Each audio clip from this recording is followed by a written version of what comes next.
নমস্কাৰ মোৰ নতুন এটা ভিডিঅ'লৈ সকলোকে স্বাগতম জনাইছো। আজি এই ভিডিঅ'টোৰ যোগেদি দুটাকৈ ভাল খবৰ দিবলৈ ওলাইছো।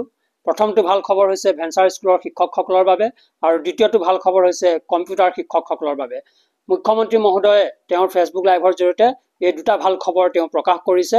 ভিডিঅ'টো ভাল পালে আপোনালোকে লাইক কৰি দিব, শ্বেয়াৰ কৰি দিব আৰু সাবস্ক্ৰাইব কৰিবলৈ নাপাহৰিব। আহকচোন এতিয়া ভিডিঅ'টোৰ মাজলৈ যাওঁ। মুখ্যমন্ত্ৰী মহোদয়ে কেনেধৰণে এই কথাখিনি প্ৰকাশ কৰিছে আহকচোন আমি ভিডিঅ'টো এবাৰ সকলোৱে চাওঁ।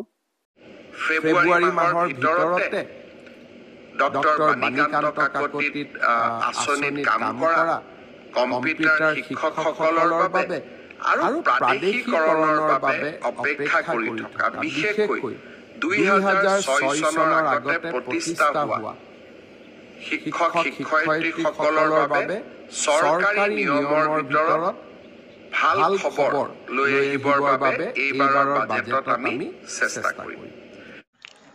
মুখ্যমন্ত্ৰী মহোদয়ৰ এই পদক্ষেপটোক সঁচাকৈ শলাগ ল'বলগীয়া। ইয়াৰ আগতেও বহুবাৰ তেওঁ স্কুল প্ৰাদেশিকৰণ কৰিছিল।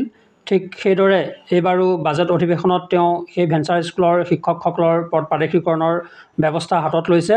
এইটো এক প্ৰশংসনীয় পদক্ষেপ। লগতে যিসকল কম্পিউটাৰ শিক্ষকৰ পদ নিয়মীয়াকৰণ হোৱা নাছিল তেখেতলোকৰ পদো নিয়মীয়াকৰণৰ বাবে তেওঁ ব্যৱস্থা হাতত লৈছে।